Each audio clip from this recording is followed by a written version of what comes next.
नाबालिका झील को अपहरण अभियोग परिवार वर्ग थानार द्वारस्थ एवं राज्य झील को अपहरण और बलात्कार भली अनेक घटना देखा मिली। आज आम आपन को से एक घटना कहवाक जाऊँ जहाँकि सुकिंदा अंचल एक युवक एक नाबालिका कॉलेज छात्री को अपहरण कर केउ आड़े नहीं जाइछन्ति।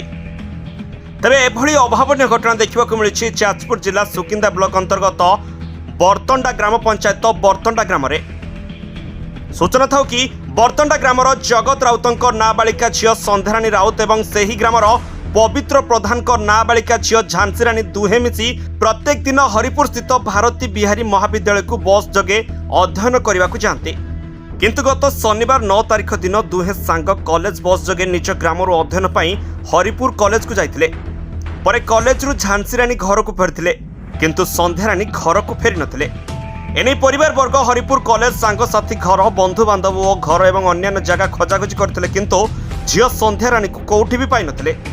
पर एने परिवार वर्ग 9 तारिख दिन संध्या 6 घटिका समय सुकिंदा थाना रे निज झील निखोज थिबार एक लिखित अभियोग करथिले। पर सुकिंदा थाना रे लिखित अभियोगर 5 दिन पर अर्थात आज झील को अपहरण करा जायथिबा परिवार वर्ग अन्य एक अभियोग करथिबार देखिबाक मिलिछि। जार खबर से बरतंडा ग्रामर सत्यरंजन साहू अरफ सिपू से ग्रामर जगत राउत नाबालिका झील संध्याराणी अपहरण कर केउआड़े नहीं जाइथिबा परिवार पक्षरु सुकिंदा थाना अभियोग होइथिबार देखिबाक मिलिछि। तेबे लिखित अभियोग को भित्ति करी तदंत जारी करथिबा सुकिंदा थाना अधिकारी वामदेव नंद सूचना दैछन्ति। आ देखिबाकू बाकी रहिला सुकिंदा पुलिस अपहरण कर नैथिबा नाबालिका झील को केबे उद्धार करुछि आ अपहरणकारी अभियुक्त को की दंड देउछि। आज्ञा मो झील सबुदिन हरिपुर भारती बिहारी महाविद्यालय को पाठ पढ़ा आसे।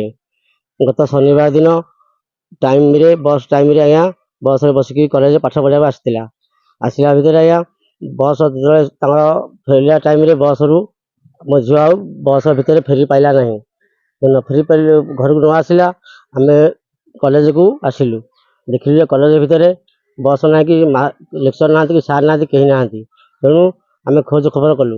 खोज करा भितर आम शुणा पाइलु जे से बर्तना ग्रामर सनातन साहू पुओ सिपू और सत्यरंजन साहू नहीं कुआ पलि।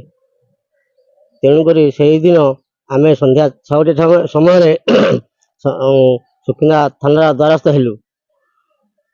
द्वारस्थ है भितर लिखित अभियोग भी दिगला। एबे आज्ञा आज की 5 दिन हो गला। 5 दिन गत है भितर आज आगे एपर्यंत किसी गोटे कार्य विहिंस अनुष्ठान हो पारा ना कि झीर भी किसी खोज खबर आम पाइलु ना। झील की मोर 17 वर्ष होनी 17 वर्ष चलती आज्ञा। तेणुक आज आम आउ थे थाना द्वारा फिणी भी होजु जाऊँ आज्ञा थाना को थाना ऑफिस माध्यम झील को फेरी पाइबू से थाना बाबू को आम निहरा होकर गुहारि कर। झील कॉलेज आसला शनिवार दिन ताको आम जो पाइलुनु खोजिलु चारिजे बस गला। बस गला सब छुआ कहले तुम झील बस रे आसनी। आम जमी बस वाला पचारू बस वाला पुआ पठेली थाना जो कॉलेज को पुआ आसला खोजिला चारिजे पाइलानी कहला झील को बो पाऊनी कांदिला पुआ कांदिला पर मु कौन कली मुझे आउ जो देखा सब गाँ भर लोक आसिले खबर देले तुम झील सिपू नाम पिला सागर पलि आम आसिलु थाना को।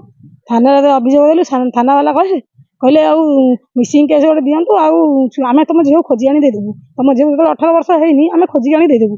खोजिक आनी बोलिकी आज की 5 दिन है आउ किसी कहूना। आज आसचु आम आउ थे केस जो देवाई से सिपू ना आम जाऊँ आपण दयार आम जो केसटा ये कर। जाजपुर जगबंधु महाली रिपोर्ट ANI खबर ओडिशा।